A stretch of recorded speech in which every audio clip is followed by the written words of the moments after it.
Welcome to சுடர் கருணை பிரகாசம் சேனல்.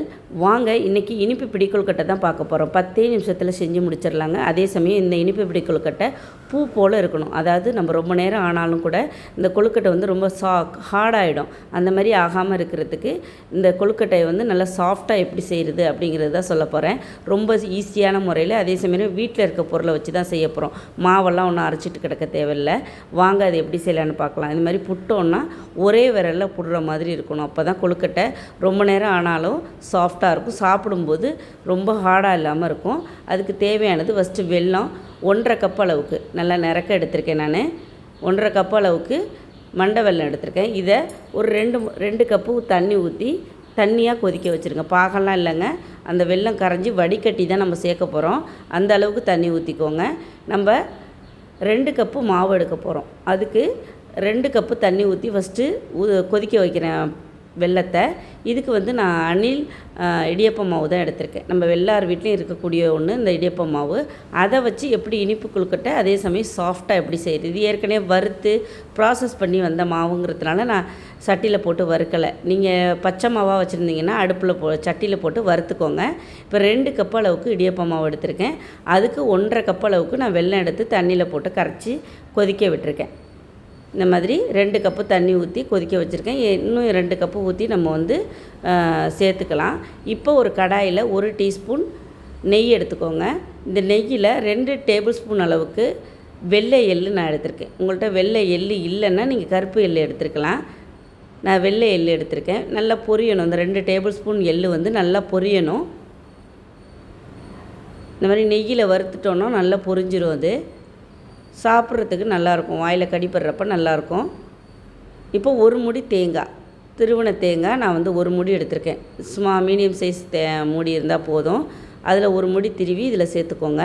சேர்த்து நல்லா வறுத்துக்கோங்க. அந்த நெய்யோட எள்ளு தேங்காய் இது ரெண்டும் நல்லா பொரியணும். நல்லா வறுபட்டு வந்ததுக்கப்புறம் நம்ம இதை ஒரு பாத்திரத்தில் எடுத்துக்கலாம்.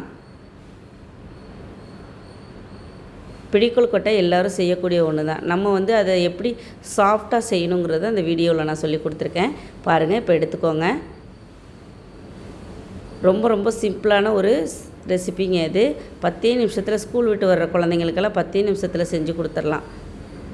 இப்போ நம்ம வெள்ளை கரைசலை இதில் வடிகட்டி சேர்த்துக்கலாம். மண் கல் இருக்கிறதுனால நம்ம வடிகட்டி சேர்த்துக்கலாம். 2 கப்பு ஏற்கனவே தண்ணி ஊற்றிருந்தேன். இப்போ மேற்கொண்டு 2 கப்பு தண்ணி சேர்த்துக்கணும். நம்ம எந்த கப்பால் மாவு எடுத்தோமோ அதே கப்பால் 4.5 கப்பு தண்ணி வச்சுக்கோங்க. கரெக்டாக இருக்கும் மாவு வெந்து வர்றதுக்கு. இதில் கொட்டி தான் நம்ம மாவை வந்து கிளற போகிறோம். இது நல்லா கொதிக்கணும். இப்போ வெள்ளை கரைசலும் 2 கப்பு தண்ணி, எக்ஸ்ட்ரா 4.5 கப்பு தண்ணி ஊற்றிருக்கேன். ஏலக்காய் ஒரு 3 ஏலக்காய் புட்டு நல்லா இடிச்சிட்டு சேர்த்துக்கோங்க. கொஞ்சமாக கல் உப்பு, அப்போ தான் நல்லா டேஸ்டியாக இருக்கும். இது நல்லா கொதிக்க வச்சுக்கோங்க. நல்லா இந்த மாதிரி கொதிக்கணும். கிளறி விட்டுட்டு நல்லா கொதிக்க விட்டுருங்க. ஒரு 5 நிமிஷம் கொதித்ததுக்கப்புறமா நம்ம எடுத்து வச்சுருக்க இடியப்ப மாவை இதில் சேர்த்துக்கலாம். இடியப்ப மாவு கொட்டினோன்னே கட்டிப்படுறதுக்கு வாய்ப்பு இருக்குது. அதனால் கைவிடாமல் டக்குன்னு கிளறிடுங்க. மாவு வந்து நல்லா வெந்து வந்துடும். நல்லா இந்த டைம் வந்து அடுப்பை வந்து மீடியம் சைஸில் வச்சுக்கோங்க.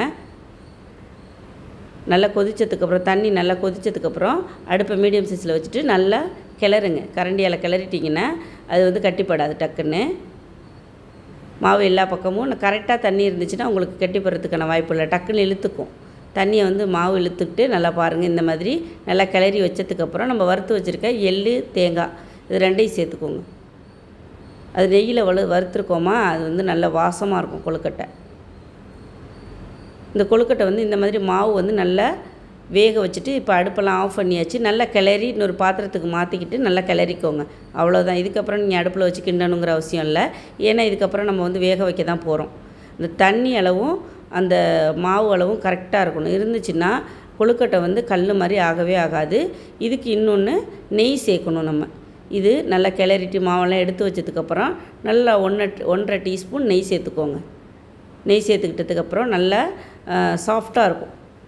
நல்ல நெய் மணத்தோட அந்த கொழுக்கட்டையும் பிடி கொழுக்கட்டையும் நல்லா சாப்பிட்றதுக்கு நல்லா டேஸ்டியாக இருக்கும். அதுக்கு தான் நல்லா இந்த மாதிரி கிளறிக்கோங்க. ஸ்பூனை வச்சு நல்லா அந்த நெய் எங்கே பார்த்தாலும் பரற மாதிரி நல்லா கிளறிக்கோங்க. இது இறக்கி வச்சதுக்கப்புறம் நெய் சேருங்கங்க. அப்போ வந்து நல்லாயிருக்கும் கொழுக்கட்டை. இப்போ வரிசையாக பண்டிகைலாம் வர்றதுனால நம்ம வந்து சிம்பிளான நிறைய ஸ்நாக்ஸ் ரெசிபி இந்த மாதிரி நெய்வேத்திய ரெசிபிலாம் நம்ம சேனலில் நிறைய போட்டிருக்கேன். நீங்கள் பார்த்து கற்றுக்கோங்க, உங்களுக்கு யூஸ்ஃபுல்லாக இருக்கும்.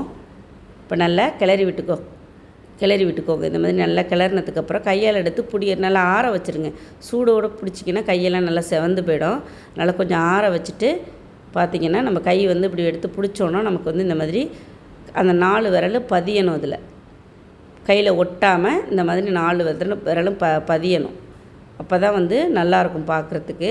பிடிக்கொழுக்கட்டை இப்படி தான் செய்வாங்க. 90s கிட்ஸ்க்கெல்லாம் தெரியும். ஸ்கூல் விட்டு வந்தோடனே எங்கள் அம்மா செஞ்சு கொடுப்பாங்க. ரொம்ப டேஸ்டியாக இருக்கும்.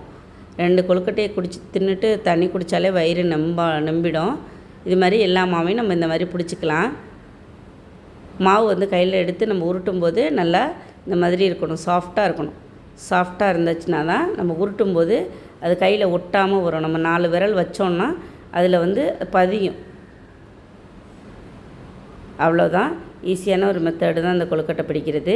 சுலபமானது. ரொம்ப நம்ம சேனலில் வந்து எல்லா ரெசிப்பியுமே ரொம்ப இழுத்து போட்டு செய்கிற மாதிரியான ரெசிப்பியெல்லாம் இப்போ கொஞ்ச நாளாக நான் செய்கிறதில்ல. எல்லாம் சுலபமாக கேட்குறீங்க, அக்கா இந்த மாதிரி எங்களுக்கு சுலபமாக சொல்லிக் கொடுக்குற மாதிரி சொல்லிக் கொடுங்க அப்படின்னு. அதனால தான் நிறைய இன்க்ரீடியன்ட்ஸ் வந்து பேசிக்காக உள்ள எல்லா ரெசிப்பியும் நான் உங்களுக்கு சொல்லி கொடுத்துக்கிட்டு இருக்கேன். உங்களுக்கு ரொம்ப எனக்கு சப்போர்ட் பண்ணிகிட்ருக்கீங்க. அதுக்கு ரொம்ப நன்றி. லாஸ்ட்டாக போட்ட வீடியோஸ் எல்லாமே நீங்கள் பாருங்கள், ஆதரவு கொடுங்க. இப்போ நம்ம இட்லி பானையில் வச்சு வேக வச்சுக்கலாம். ஒரு 7லேருந்து 8 நிமிஷம் வேக வச்சா போதும். அவ்வளோதான். இட்லி தட்டில் வச்சு அடியில் தண்ணி ஊற்றி கொதிக்க வச்சுட்டு அதுக்கப்புறம் வேக வச்சுட்டேன். நல்லா வெந்துருச்சு.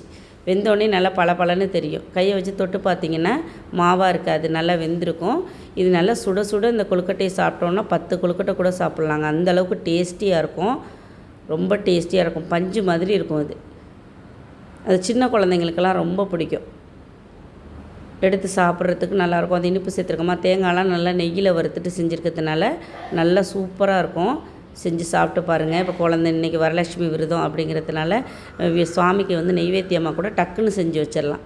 ரொம்ப நம்ம வந்து வீட்டில் வந்து இந்த வேலை இருக்கும்போது சிம்பிளான ரெசிப்பியெல்லாம் செஞ்சு வச்சு சாமி கும்பிட்டோன்னா நமக்கு வந்து வேலையும் மிச்சம் தானே. அதுவும் இடியப்பமாவும் எல்லார் வீட்லேயுமே இருக்கும். அதனால் செஞ்சு சாப்பிட்டு பாருங்கள். நான் எப்படி நான் புட்டு காட்டுறேன் பாருங்கள். எவ்வளோ வந்து சாஃப்டாக இருக்குது பாருங்கள். ரொம்ப டேஸ்டியாக இருக்கும். நம்ம வந்து 5 நிமிஷம் 10 நிமிஷத்துலேயே செஞ்சு முடிக்கிற அளவுக்கு நான் அந்த ரெசிபி சொல்லி கொடுத்துருக்கேன். உங்களுக்கு இந்த ரெசிபி பிடிச்சிருந்துச்சுன்னா, இனிப்பு பிடி கொழுக்கட்டை ரெசிபி பிடிச்சிருந்துச்சுன்னா சுடர் கருணை பிரகாசம் சேனலுக்கு மறக்காமல் சப்ஸ்கிரைப் பண்ணுங்கள், லைக் பண்ணுங்கள். அதேமாதிரி ஹைப் பண்ண மறக்காதீங்க. ஹைப் பண்ணுறதுனால இதுக்கு பாயிண்ட்ஸ் கிடைக்கும். இந்த வீடியோவுக்கு ஹைப் பண்ண மறக்காதீங்க. உங்களுக்கு இந்த வீடியோ பிடிச்சிருந்ததுன்னா சுடர் கருணை பிரகாசம் சேனலுக்கு மறக்காமல் சப்ஸ்கிரைப் பண்ணுங்கள், லைக் பண்ணுங்கள், ஷேர் பண்ணுங்கள், கமெண்ட் பண்ணுங்கள், ஹைப் பண்ணுங்கள். உங்கள் சப்போர்ட் எப்போதும் போல் கொடுத்துட்டே இருங்க. நன்றி, வணக்கம்.